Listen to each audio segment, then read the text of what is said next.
Oh, God. Expectations. Okay. Friends, Desperate Housewives. Californication. The Backstreet Boys. On WWB. High-speed chases. My expectations were really high of America. Okay, I thought they were fat. I thought Americans were all going to be fat. I thought, yeah, really bad things about America before I moved here. I also thought that they drank crappy beer. I just had the sense of the United States. The sense it was a place where you could be really free.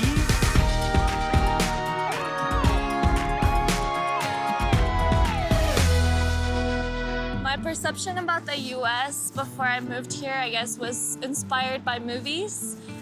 The one that I can think that was most impactful was Mean Girls. So I thought that everyone was gonna be mean and I was gonna be the outcast girl that just moved from another country and I was just gonna be bullied, I guess. Mr. Rogers' Neighborhood had a really big impact on me as a kid. But before coming to America, I used to watch the show. And I used to think that the little puppets, that the little castle, and that the trolley, like that's what America was. It was Friends and the Backstreet Boys and McDonald's and all those things that are pretty much, growing up as a child and as a teenager in Brazil, you can't escape. It's just always there. The only way I knew about the US was through movies. The movies definitely portray some of the culture of the US. Yeah, so one of them that I thought was a big joke was American Pie. And coming to realize that when I moved here my senior year of high school, it was more of a documentary than it was anything else. So it was pretty interesting to see some aspects of that movie. I had to rewatch it when I was there too. And I was like, they can't be serious about all this. And sure enough, they are. I was expecting almost like a village type of a country with little trolleys everywhere. Everyone is super nice to each other. Everyone is super humble. And that is what I thought America was, because Karachi, where I was born, is such a metropolitan city that I would assume that where I'm going has to be different than where I'm at right now. In Dominica is a place where you just have to be happy. You're always happy. There's not a lot of room for big feelings, for anger, for depression. And I think as a teenager, I felt a lot of angst and there was no place for me to really express that. I was maybe about 14, 15, and I came across, I think it's the Times. The Times had an article, and the article talked about how the rates of depression were high in America, and people were depressed, people were talking about depression, they were going to therapists, and they want medication for their depression. And I thought to myself, America is a place where it's okay for people to be depressed. I think I'm gonna go to America. I asked my mom, where are we moving? And she said, Colorado. And my mom is a workaholic, so I would always just go up to her and be like, Mom, what are you doing? And she would be typing, so she would just kind of like give me like a reflex of a response. She's like, Colorado. I'm like, well, what's Colorado like? And she's like, it's a little bit like of a hick town. And Colorado's a state. So she described all of Colorado as a hick town. I was like, okay, it's a hick town. And I Googled it, and like all the stereotypes of hicks came up. And I was like, they're inbred. Oh my God, I'm gonna be the hottest girl there. I was so excited. I was really excited. I was happy. I was super happy. I was scared. I really loved the prospect of having snow. So when we got to LaGuardia, we got off the plane and I thought, this is a joke. This cannot be it. Oh no, Mom, we have to go back. Because it was just like prairie and like a cow. This is horrible. Why would my father bring us here? It's cold. It was dark because it was nighttime. No one was nice.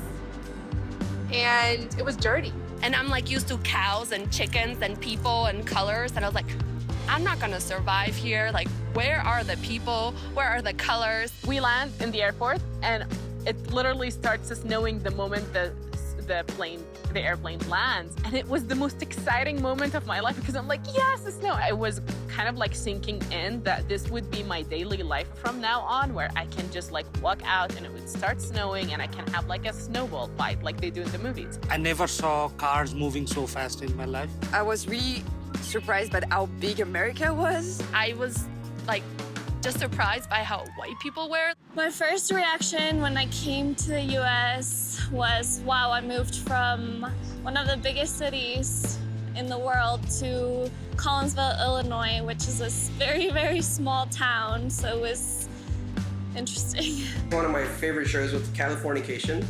And so you're like, oh man, it's gonna be palm trees and it's gonna be sunny and there's gonna be beautiful women everywhere. And then I moved to Salem, Oregon, and it's cloudy and it's rainy. There's no one on the streets, and it's just like so different. My college was in Cleveland, Ohio. After I got admission is when I realized that I had a cousin who lived in Columbus, Ohio. Columbus is an extremely small city. Now, even within, I would not even call it a city, it's a town. But what you see in movies, you see New York, you see LA, you see San Fran, Vegas, and now you're in Columbus, and it's like things are not adding up. Maybe I came to a wrong country. As I went into Bronx, I looked over everywhere, and it was the 1980s, so economy was really bad at that time. I did not quite like what I saw, the way, the shape of the infrastructure. At times it felt like my roads in Bangladesh were better than the roads in New York or in Bronx. And then, I stayed a couple days and I'm like, maybe this is a small city. Maybe Cleveland is a big city, as I had seen on Wikipedia when I was researching about Cleveland. And they had shown a shot of downtown Cleveland. I'm like, that's the big city. We drive to Cleveland, and the first thing you notice is it's hot, summer hot, almost 100 degrees that day. And you see around and guys are just walking shirtless. I was like, I will bring culture to these people. I will bring, they're all inbred cousins who, drink beer from cans, which is unheard of in Mexico. And, they don't have color. I thought that they were these impoverished people that I was coming to rescue. I was like, I will teach them to dance. I will teach them what color is. And I land in the fittest, most intellectual town in America. And I, land, and my dad just goes, they're not inbred. They are gorgeous and they are smart, and I'm gonna have to work really hard to belong here. I was in the sense of awe. I'm like, wow, I'm part of this, and nobody knows me, and this is awesome. So it just felt free.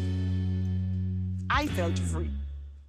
It's really all these different cultures coming together, and there's so much diversity here, and there's so much acceptance. I guess it just seemed like it was a place where everyone came together and were united. I spent my first 2 years at a community college, and I sort of plugged it into a very large international student community. So in that community, there were a lot of Iranians, Persians, Ethiopians, a lot of people from from Asia and the Middle East, and Indians. And so I just fell into the soup of people of people from all over the country, and I kind of liked it. It's always seemed like there was no other place in the world like that, where you could just find people from everywhere of all religious beliefs and cultural backgrounds, just living together in a community. So I guess that's ultimately what was really fascinating to me about the U.S. One thing to know is that this country is so different. East to west, north to south, one city to the next, it's different. I think I embraced the U.S., frankly. I came here with an open heart, wanting to make this my home, and I don't think I had much expectations as much a willingness to create something here for myself. I was very open-minded about what I would find and how I would be received.